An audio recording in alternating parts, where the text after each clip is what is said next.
오늘 본문 말씀의 첫 시작은 내 손이 선을 베풀 힘이 있거든 이라고 이렇게 시작이 됩니다.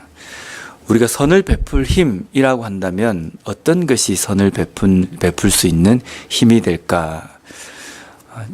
제가 한국에서 목회를 할 때 그런 분이 계셨습니다. 저를 위해서 좀 기도 좀 해주십시오. 제가 사업을 좀 새로 시작하려고 하는데 사업이 잘 돼야 교회 헌금도 많이 내고 또 구제도 하고 선교도 할 수 있습니다. 그래서 그런 기도를 부탁을 하면서 사업을 하시는 분도 있고 또 심지어는 복권을 사시는 분도 계십니다. 좋은 의도인 것 같습니다. 내가 물질적으로 뭔가 금전적으로 많이 있으면 내가 하나님 앞에 더 많이 드릴 수 있다. 좋은 의도인 것 같은데 그것은 과연 우리가 하나님의 그 일을 하는 데에 대해서 물질이 있어야만 된다라는 생각입니다. 진짜 우리가 하나님의 일을 할 수 있는 것은 내가 물질적으로 뭔가 있어야 내가 선을 베풀고 또 하나님의 일을 할 수 있는 것이라고 생각을 하는 걸까? 그렇진 않습니다. 왜냐하면 하나님의 일은 돈으로 하는 것이 아니라 하나님의 일은 하나님의 능력으로 하는 겁니다. 우리 입장에서는 기도로 그 일을 하는 건데 하나님의 일과 이 돈과 결부를 시켜가지고 이렇게 생각할 때가 많이 있습니다. 물론 돈이라는 것 때문에 일을 못하는 경우도 있기도 하고 또 일이라는 것이 돈의 결부가 된 게 상당히 많은 부분을 차지를 하긴 합니다. 그렇지만 하나님의 일은 전적으로 하나님의 능력과 기도를 하는 것이다 라는 겁니다.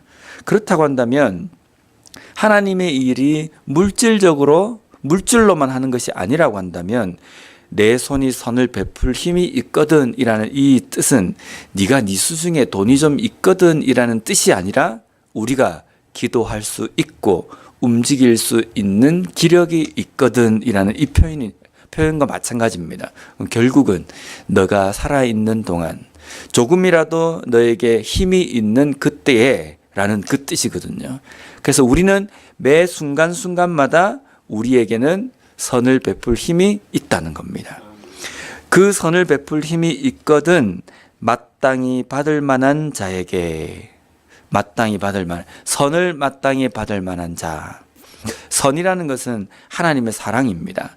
그 하나님의 사랑을 다른 사람에게 베푸는데 그럼 우리가 이 선을 베풀 그 대상, 누가 우리가 선을 베풀 대상인가라는 겁니다. 누구에게 우리가 선을 베풀어야 합니까? 나보다 좀 못하는 사람, 나하고 좀 친한 사람, 우리가 그렇게 생각합니다. 내가 선을 베풀고 사랑을 베풀 수 있는 대상은 나보다 좀 못한 사람, 그리고 내가 선을 베풀 때에 내가 좀 친한 친분 관계에 있는 그런 사람이라고 생각하는데 예수님께서는 우리가 선을 베풀 대상에 대해서 원수까지도 사랑하라고 하십니다. 그러면 나보다 친한 사람, 그 다음에 나보다 못한 사람이라고 한다면 원수까지 포함이 된다고 한다면 마땅히 받을 만한 자라는 것은요, 내 이웃 전체를 이야기합니다. 내가 생명이 있는 그날까지 내 옆에 내 주변에 나에게 붙여주신 모든 이웃들에게 선을 베풀면서 살아야 된다라는 겁니다. 우리가 그런 선을 베풀 때에 앞에서 초대에 말씀드린 것처럼 우리의 기준은 항상 내가 물질이 얼마 있느냐라는 것이 아니라 우리의 기준은 하나님의 사랑인데 그 하나님의 사랑을 다른 사람에게 베풀려고 할 때에 우리의 마음 가운데 먼저 있어야 될 것은 무엇이냐면요, 빚진 자라는 생각입니다. 내가 얼마나 하나님 앞에 큰 은혜를 받았는가 그것을 온전히 깨달을 때에 다른 사람들에게 그 은혜와 그 사랑을 베풀 수가 있다는 겁니다. 이게 생각이 없으면 다른 사람에 대해서 내가 하나님의 은혜를 그렇게 받았기 때문에 나도 다른 사람에게 베풀어야 한다라고 생각이 드는데 하나님과의 관계 속에서 내가 얼마나 큰 은혜를 받았느냐는 것을 깨닫지 못하기 때문에 다른 사람에게 대해서도 하나님의 은혜와 사랑을 베풀 수가 없다는 겁니다. 이런 선을 베푸는 삶은 우선적으로 우리가 하나님 앞에 먼저 바로 관계가 세워져 있어야 됩니다. 그리고 하나님과 관계가 바로 세워져 있는 사람은 이웃에게 이웃과의 관계 속에서도 이 사랑을 베푸는 그런 삶이 되는데요. 28절과 29절은 이웃을 어떻게 대해야 하는지에 대해서 말씀하고 있습니다. 먼저 28절을 보면요. 내게 있거든 이웃에게 이르기를 갔다가 다시 오라 내일 주겠노라 하지 말며. 신명기 24장 15절 말씀에 보면 그 품삯을 당일에 주고 해진 후까지 미루지 말라.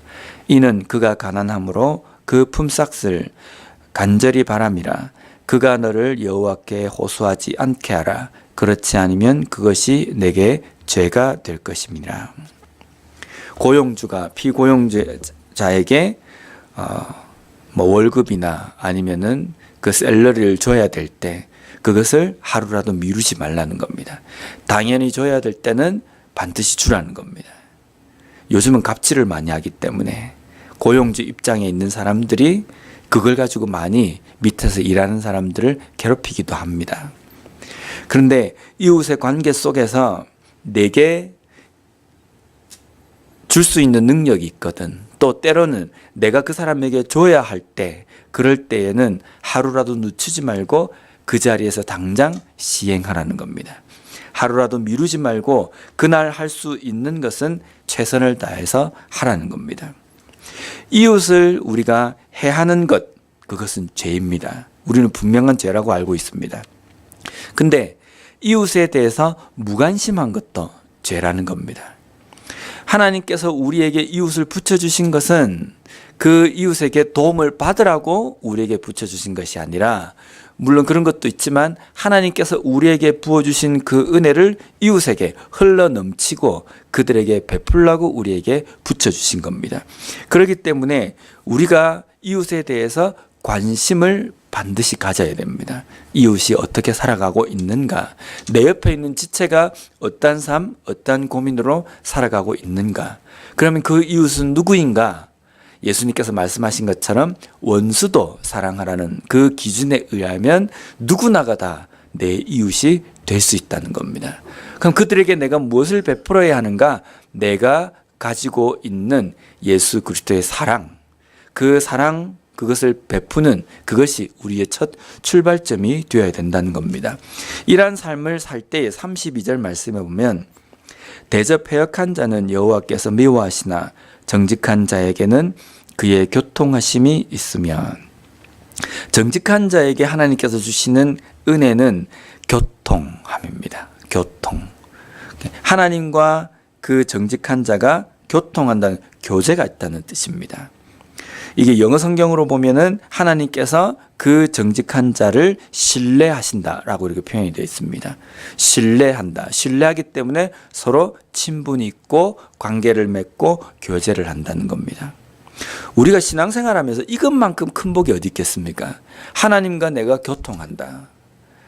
내가 신앙생활 열심히 하고 몇십 년 동안 신앙생활 하지만 하나님이 나에 대해서 문을 딱 닫고 교통하시지 않으신다, 나와 교제하지 않으신다, 이러면 이것만큼 불행한 것이 없습니다. 성경을 66권을 아무리 몇십 번씩 읽었다 할지라도 하나님께서 나와 교통하심을 닫으셔서 말씀을 읽는데 전혀 거기에서 깨달음과 은혜를 느끼지 못한다고 한다면 이것만큼 불행하고 답답한 것이 없습니다.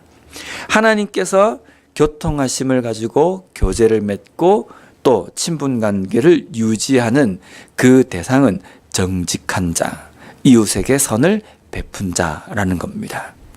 이러한 은혜가 우리의 가운데 있기 위해서 오늘 하루의 삶 속에서도 내가 내 목숨이 허락되는 이 시간, 또 나에게 허락된 여러 가지 것들, 그것을 가지고 내 옆에 있는 지체들을 다시 한번 돌아보며 또 그들에게 관심을 가질 수 있는, 하나님과 교통함이 있는 그런 삶을 살아가는 우리 모두가 되었으면 좋겠습니다.